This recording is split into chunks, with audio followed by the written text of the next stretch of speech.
He told us his name was Zodiac. But no one ever saw his face. No one ever heard his real voice. And to this day, no one knows who he truly was. He murdered in cold blood. He sent taunting letters to the press. He gave us clues, but no closure. And then, just like that, he vanished. Was he a lone genius? A sadist playing God? Or a phantom that never existed in the way we imagined?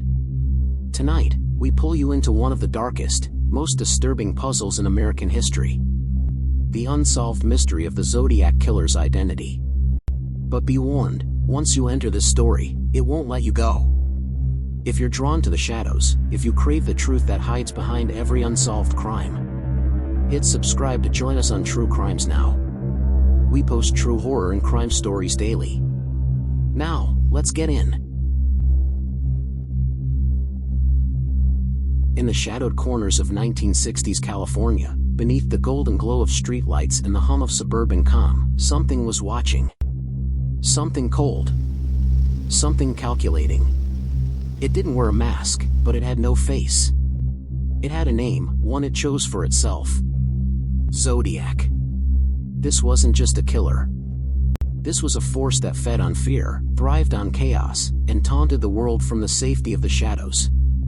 While America danced to rock and roll and marched for peace, the Zodiac Killer hunted, not for victims, but for attention, for legacy, for power. It began, or at least, we think it began, on a quiet evening, December 20th, 1968. Lake Herman Road, Benicia, California. The kind of place teenagers went to escape the noise, the rules, the world. David Faraday, 17. Betty Lou Jensen, 16. They were just kids looking for a moment alone. What they got instead was a moment frozen in terror. Their car was found riddled with bullets.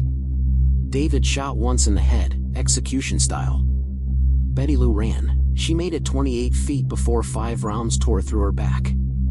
There were no witnesses. No clear motive. Just the stillness of the night, broken by gunfire and silence. At first, it looked random. A cruel anomaly in a state already too familiar with violence. But it didn't end there. On July 4th, 1969, at Blue Rock Springs Park, another young couple, Darlene Farron, 22, and Michael Mageau, 19, parked beneath the stars. Fireworks crackled in the distance. But in the parking lot, another car pulled up beside them. A man stepped out, flashlight in hand, and without warning, opened fire. Darlene died instantly. Michael survived, barely. Wounded and terrified, he recalled the attacker returning to the car, calmly firing more rounds to make sure they were dead. This time, there was something new. An anonymous call was placed to the police. I want to report a murder. If you will go 1 mile east, you will find kids in a brown car. They were shot with a 9mm Luger. I also killed those kids last year. This was no spree. This was ritual. And this killer wanted credit. 3 identical letters arrived at the Vallejo Times-Herald, the San Francisco Examiner, and the San Francisco Chronicle. Each began with a bone-chilling introduction. I am the killer of the 2 teenagers last Christmas at Lake Herman. Attached to each was a third of a cipher, a coded message of symbols and shapes. A puzzle. A challenge. The killer dared the newspapers to print them or face the consequences. If you do not print this cipher by the afternoon of Friday 1st of August, 69, I will go on a kill rampage. And all 3 were signed with an ominous symbol, a circle with a cross through it. A crude gun sight. A calling card. The press printed them. And the Bay Area braced for more blood. Over the next few weeks, thousands tried to decode the ciphers. Cryptographers. Amateurs. Military codebreakers. It was a schoolteacher and his wife, Donald and Betty Hardin, who finally cracked the first one. Its message: I like killing people because it is so much fun. It is more fun than killing wild game in the forest because man is the most dangerous animal of all. To kill something gives me the most thrilling experience. It is even better than getting your rocks off with a girl. The best part of it is that when I die I will be reborn in paradise and all the I have killed will become my slaves. I will not give you my name because you will try to slow down or atop my collecting of slaves for my afterlife. A confession. A manifesto.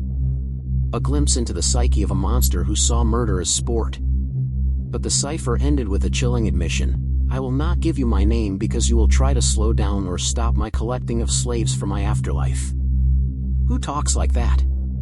Who thinks like that? The police didn't know. Neither did the public. But one thing was certain: the Zodiac wasn't finished. On September 27, 1969, at Lake Berryessa, college students Brian Hartnell and Cecilia Shepard were enjoying a lazy afternoon near the water. Sunlight shimmered. Ducks drifted across the lake. Peace. Then came the figure. Dressed head to toe in black. A hood over his head. A symbol, that same circle with a cross, drawn on his chest like a medieval executioner. He tied them up. Calmly. Then, he stabbed them. Over and over. Brutally. Coldly. Before he left, he took the time to write on Brian's car door: Vallejo/December 20th, 68/July 4th, 69/September 27 to 69, 6:30 by knife. He wanted them to know it was him. He wanted the tally kept. Cecilia died. Brian lived, and gave one more haunting description of a killer who seemed more machine than man. Just 2 weeks later, October 11th, 1969, a cab driver named Paul Stein picked up a fare in San Francisco's upscale Presidio Heights. The passenger directed him to Cherry Street.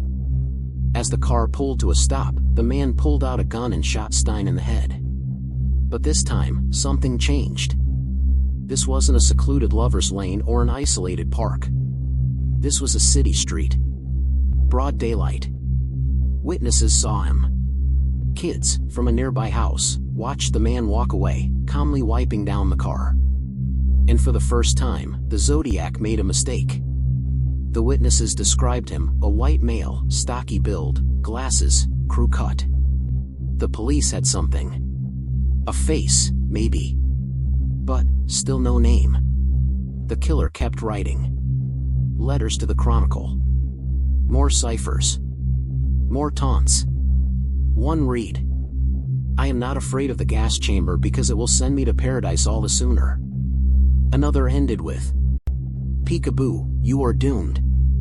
His arrogance grew. So did the fear. Schools closed. People stopped going out at night. The Zodiac claimed to have plans to blow up a school bus. He even included a diagram of a bomb. Every parent in the Bay Area held their breath when their child stepped onto the yellow steps of the bus. And still, he vanished as quickly as he struck. He hunted in silence. He killed in whispers. He left behind riddles, blood, and fear. But he never left behind himself. Who was the Zodiac Killer? And why did he want to be remembered? The Zodiac disappeared into legend, but the chase never stopped.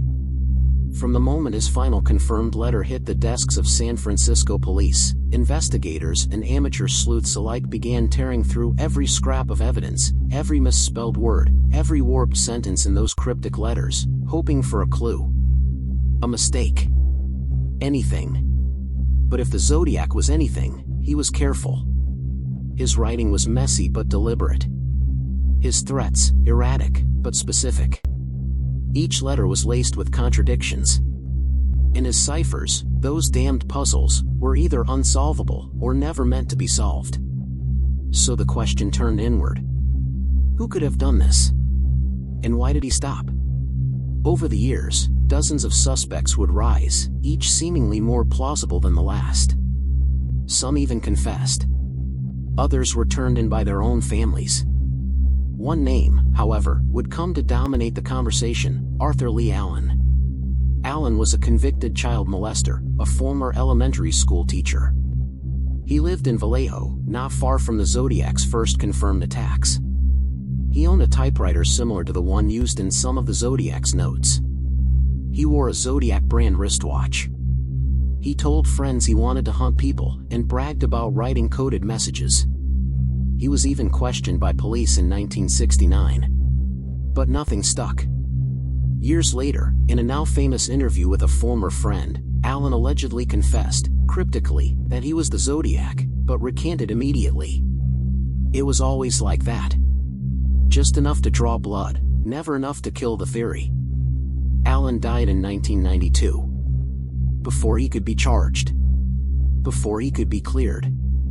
When police tested DNA from one of the Zodiac's letters, it didn't match Alan. His fingerprints didn't match either. And the handwriting wasn't a match. But doubt lingered. And in a case like this, doubt is a ghost that never leaves. There were others. Rick Marshall, a quiet projectionist who lived in San Francisco during the murders. His obsession with codes, old film reels, and cryptography made him a favorite suspect among armchair detectives. He refused to cooperate with police. But again, no real evidence. Lawrence Kane, a Navy vet with brain trauma and a criminal record. He was in the area for every confirmed Zodiac killing. One of the surviving victims believed he looked familiar. But he was never charged. Richard Gaikowski, a journalist with radical politics and an eerie voice. Some believed he even recorded the Zodiac's infamous call-in to a local TV station. A few claimed he looked identical to the composite sketches. But he died in 2004, never having faced any formal accusation. Each suspect felt like a piece of a jigsaw puzzle from a different box. Just enough to intrigue, never enough to convict. And then, there were the ciphers. The Zodiac promised that his name, his real name, was hidden within them. One cipher, the so-called Z340, remained unsolved for over 50 years. It taunted experts, cryptanalysts, and FBI specialists alike. And then, in 2020, a breakthrough.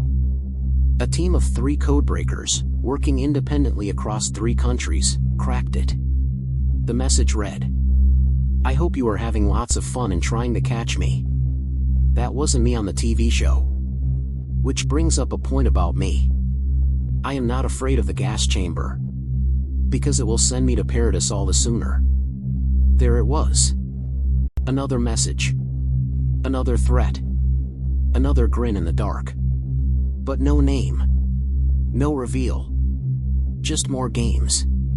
To this day, Zodiac's true identity remains unknown. No one has ever been arrested or charged for the murders. No one has proven beyond doubt that they were behind the mask, if there even was a mask. But the theories haven't stopped. They multiply, year after year. Entire websites are dedicated to decoding handwriting, comparing blurry photographs, analyzing voice recordings. The internet gave birth to a whole new generation of sleuths, people who never lived through the terror but have become consumed by it. The Zodiac case is now a myth stitched into real-world horror. A modern bogeyman. And maybe that's how he wanted it. Because what's more powerful than getting away with murder? Getting away with legend. But there's still something that haunts investigators. A nagging feeling. A truth that's never been said out loud. What if the Zodiac never stopped? What if he changed his methods? His location? What if he didn't need to kill anymore, because his true goal was never the body count? It was the fear. The attention. The immortality. And in that, he succeeded. He is a ghost sewn into pop culture, etched into police files, and burned into the minds of generations. He was never caught. He was never named. And he never needed to be. Time passes. Names fade. But legends, they linger. The Zodiac Killer didn't just vanish, he evolved. From a hooded figure in the trees to a phantom in our collective consciousness. He became something more than real, more than flesh. He became myth. In America, terrified, curious, addicted to answers, turned him into a spectacle. It started subtly. A sketch on the front page. A bold headline. A cipher reprinted in ink for the world to see. Then came the theories. The books. The late-night specials. Talk show guests pointing fingers. Former detectives chasing ghosts. Criminologists dissecting patterns that may not even be there. By the late 1970s, the Zodiac case wasn't just a mystery, it was an industry. And the public couldn't look away. Maybe it was the way he spoke. His strange blend of arrogance and eeriness. His obsession with control. With being seen. Heard. Feared. Or maybe it was what he represented. A killer without a motive. A genius who walked through police traps untouched. A man who murdered in broad daylight, signed his name, and still got away. No other case had this blend of horror and intellect. Blood and puzzles. Ego and anonymity. And then came Hollywood. Films started borrowing the Zodiac's mask. His language. His game-playing sadism. Directors like David Fincher, Clint Eastwood, and dozens more pulled from the case to create stories that blurred fact and fiction. The 2007 film Zodiac reintroduced the killer to a whole new generation, and did something most films never dare. It left the question unanswered. Because that's the hook, isn't it? We're not just afraid of what the Zodiac did. We're afraid of what he didn't tell us. And that fear? That's timeless. You can hear it in the breath of amateur sleuths on Reddit, obsessed with analyzing decades-old files. You see it in cracked message boards, where theories spiral and suspects are dragged from their graves. You hear it in podcasts, YouTube breakdowns, documentary after documentary, all pointing at different men, different clues, different cipher lines that might, maybe, finally mean something. But they all come back to the same point. We still don't know. Even now, the FBI's case file remains open. Investigators quietly reanalyze fingerprints, run new DNA tests, enhance voice recordings, all in hopes that some microscopic detail, some overlooked mistake, will shine a light on the face behind the name. But the Zodiac was never just a man. He was a performance. A design. A threat whispered into every crack of American safety. And he knew that. He once wrote, "When they do crack it, they will have me." It was a lie. Or maybe it was a dare. Because even when one cipher was finally solved, it gave nothing. No name. No address. Just more riddles, more taunts. He wanted to be feared. Remembered. Immortal.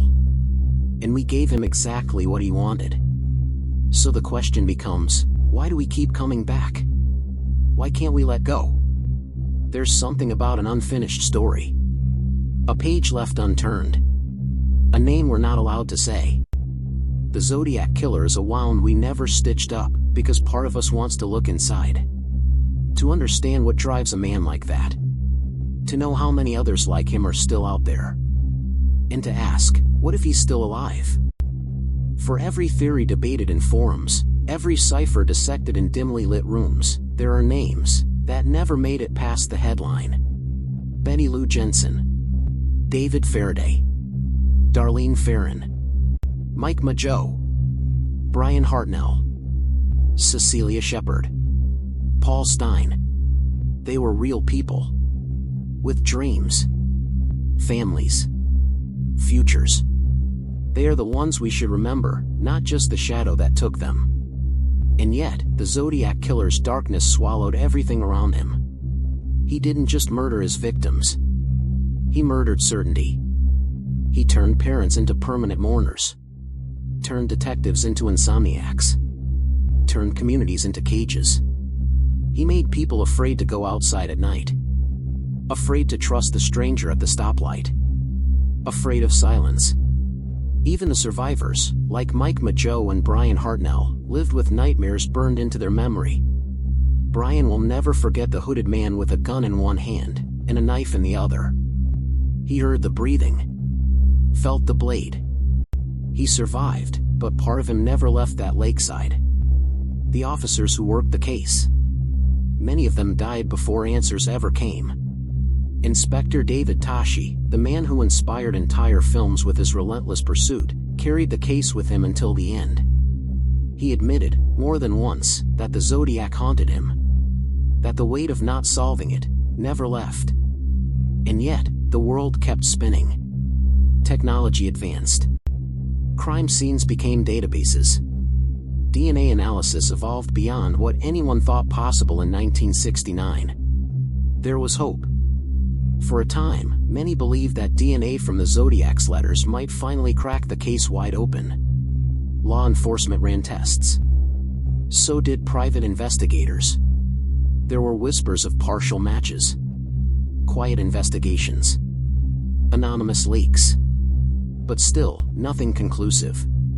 In 2021, a group of independent investigators calling themselves the Case Breakers claimed to have finally unmasked the killer, a man named Gary Francis Post, a house painter and Air Force veteran who died in 2018.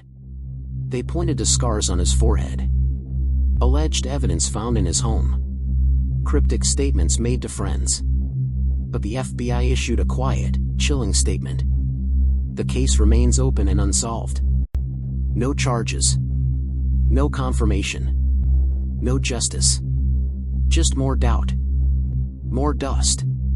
The truth is, for all our tools, for all our progress, time is still the greatest enemy in cold cases like this. Witnesses pass away. Evidence degrades. Memories warp. And yet, even now, there are those who refuse to give up. Some still believe the Zodiac Killer is alive, hidden in plain sight, perhaps too old to harm, but still watching. Others believe he's long dead, buried under a name no one thought to question. And a few believe there never was just one Zodiac. That he was a myth created by more than one man.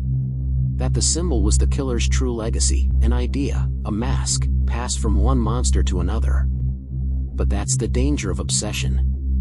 Eventually, the killer becomes more real than the truth. Still, hope lingers. Every now and then, a new cipher is discovered. A previously unknown letter surfaces. A deathbed confession is whispered. And for a moment, just a moment, the world holds its breath. Because we all want closure. We want to believe that justice has a long memory. That evil doesn't get to just walk away. But the Zodiac Killer? He walked into the dark. And never looked back. The murders ended. The letters stopped.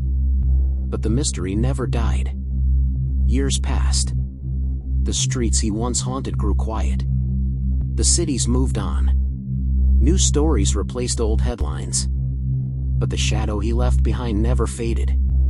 Because the Zodiac Killer never gave us what we craved most, a face. A name. A reason. All that remained were symbols. Ciphers. Shadows.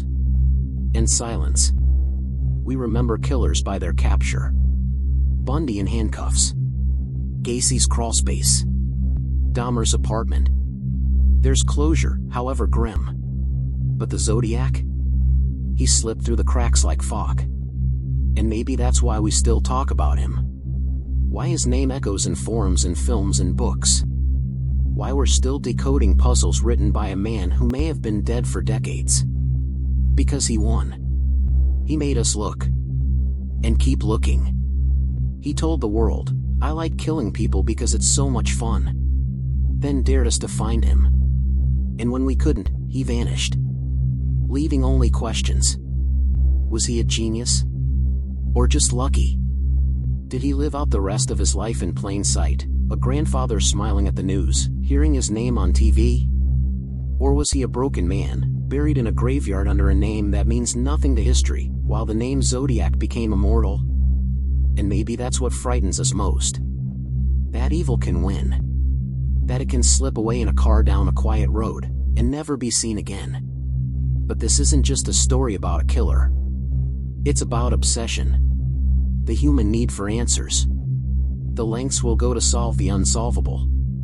It's about the investigators who never gave up, who gave their lives trying to bring justice to 6 known victims and perhaps dozens more. It's about the families, still wondering, still aching, still staring down a hole where truth should be. And it's about us. The ones watching. The ones who keep the story alive. Because maybe, just maybe, someone out there still knows something. A memory. A name. A detail no one ever asked about. And maybe, one day, a truth will rise from the ashes of all these theories. And we'll finally see the face behind the symbol. Until then, he remains what he always wanted to be. Unknown. Unnamed. And unforgettable. If this story chilled you to the bone, subscribe to True Crimes Now for more deep dives into the darkest corners of unsolved history. Drop your thoughts and theories in the comments, and tell us. Do you believe the Zodiac is still out there, or was he never truly real to begin with? Stay alert. Stay curious.